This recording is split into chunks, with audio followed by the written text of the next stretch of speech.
couldn't have said it better myself. In fact, you're gonna have to say it again. What was the first word? An area? Yeah, it's an area. All right. I'll just say a place. And by place, we mean like any place. The inside of this pen is an ecosystem for like, bacteria and stuff that floats around in the air, and it eats like, I don't even know what they eat, but it could be, an ecosystem could be any place at all. The underside of my shoe can be an ecosystem. That bucket can be an ecosystem. The courtyard is an ecosystem. It's, you guys think of like deserts and tropical rainforest and the Arctic tundra and whatever as ecosystems, but anything can be an ecosystem. Your armpit is an ecosystem, so definitely. I'm just saying, like, it's anywhere, a place where living things interact with, I know I'm paraphrasing you now, Gary, but living and non-living components. How about living and non-living? What is it? Substances. Substances. That's what it says in the book. Living and non-living things. Living things. Ah, God. Living organisms and non-living substances. That's what it says. Okay.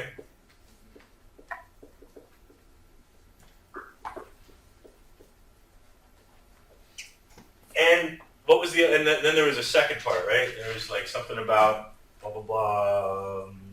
By exchanging materials. By exchanging materials, right? Exchanging materials sounds like a bank. It sort of is.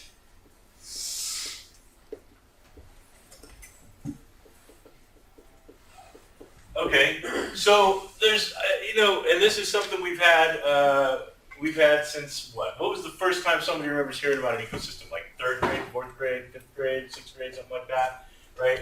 And it's always the same thing. And then somebody says tropical rainforest, and then somebody says desert, and it's the ecosystems, right?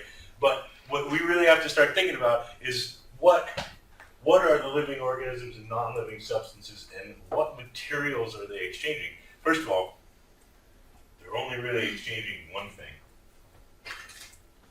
Energy?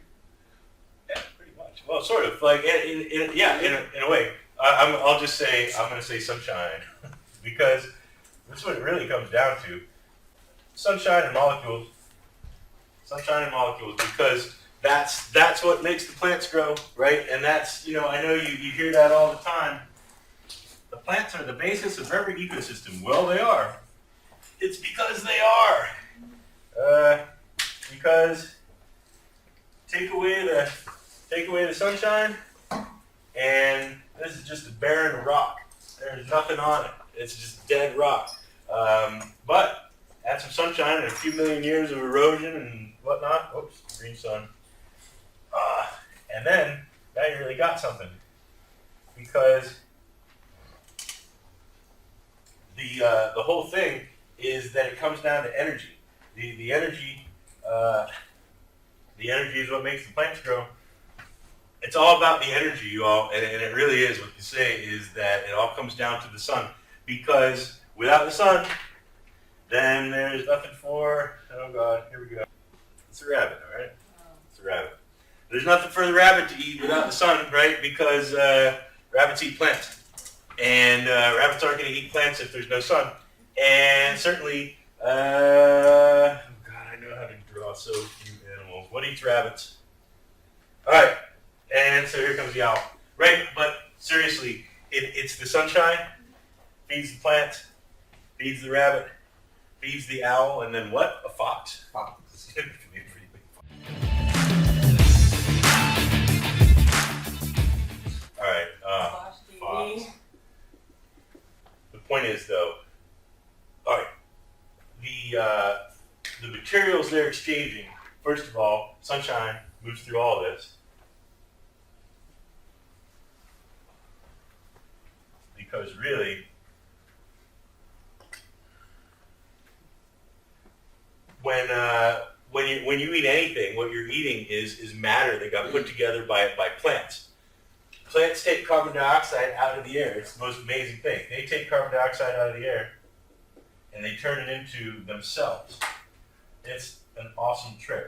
Like every time you look at a tree, this is the difference between what you learned in third grade and what I want you to think about now, is that every time you look at a tree, I want you to realize that started as a seed and not a single ounce. Maybe in a 1 ton tree, maybe a few ounces of that tree came out of the ground, like a few nutrients and stuff like that, like nitrogen and a few things, but 99% of the weight of that tree was pulled out of the air as individual carbon dioxide molecules that are floating around and packed together into sugar and into starches and into wood and into all these other things. Hello. And that's how all this stuff happens.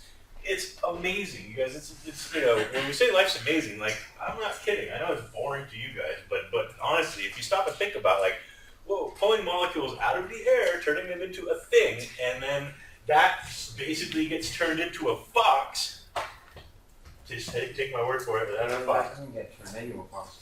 Eats it.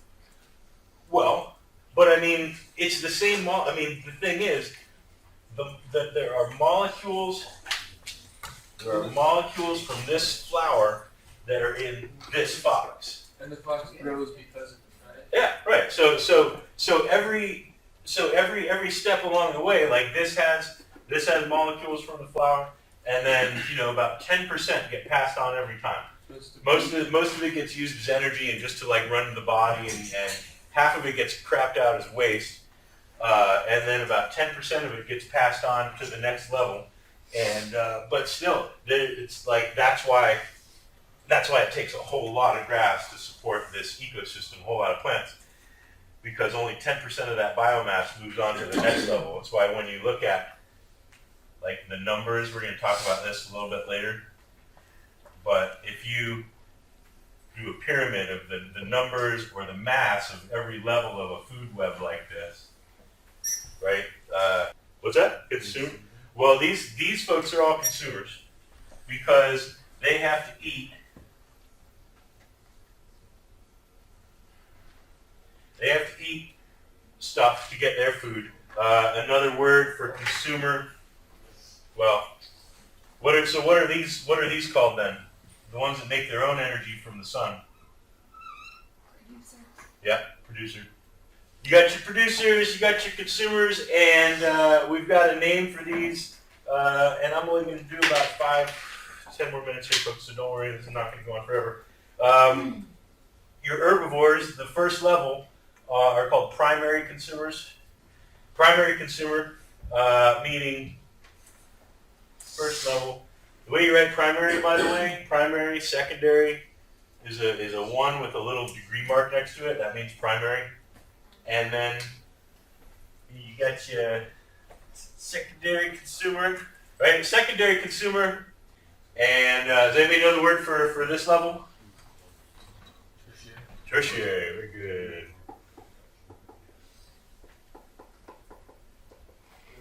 Tertiary consumer. And then I suppose there is such a thing as a quaternary consumer. But the thing is that it takes a lot more. If you look at the different levels of an ecosystem, primary, secondary, tertiary, quaternary, because only 10% of the energy moves on, there's a lot less mass of rabbits than there is of producers, because again, only 10% of the energy moves on. The rest gets pooped out or used to make the rabbit just run and breathe. And then you got here's your fox. So that's why there's a limit on how many top predators you can have. This would be the top predator, is what you call it. Usually the one at the top is a carnivore, an obligate, meaning that it has to eat meat. There's not a lot of herbivores at the top of the food chain. And but anyway, that's why an ecosystem can only support a certain number of top predators. That's why you only see a certain number of, like, I don't know, bears or whatever. Let me ask one other question. So these guys are exchanging materials, and which means that now exchanging materials is just another way for saying they get eaten. So if you ever get eaten by a shark, I want you to think the last thing you think to be exchanging materials with the shark. Exchanging materials. Damn it. So between the energy, this is the last question. Between the energy in an ecosystem and the matter, the molecules in an ecosystem, one of these is a cycle.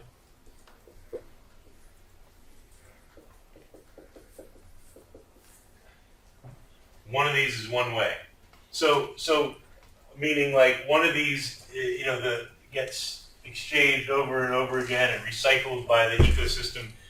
Which one of those two things was that? Which one of these gets recycled? The matter, right? The matter is always recycled. Because, what are these guys all going to become eventually? What part of the ecosystem did we leave out? I know I said this was the last question before. This is really the last question. Sort of, in the ground, kind of, like, what about the ground? What part of the ecosystem are we leaving out? What organisms are we leaving out here?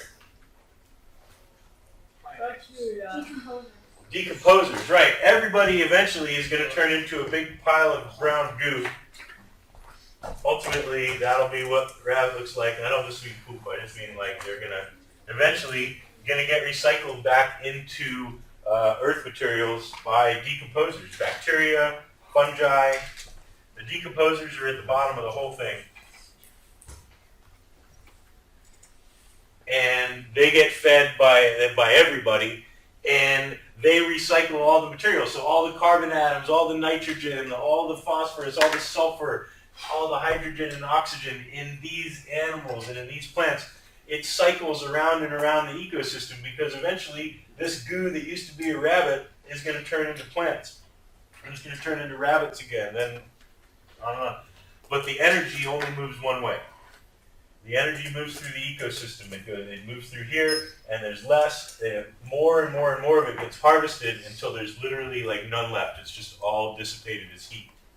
And that is how ecosystems work.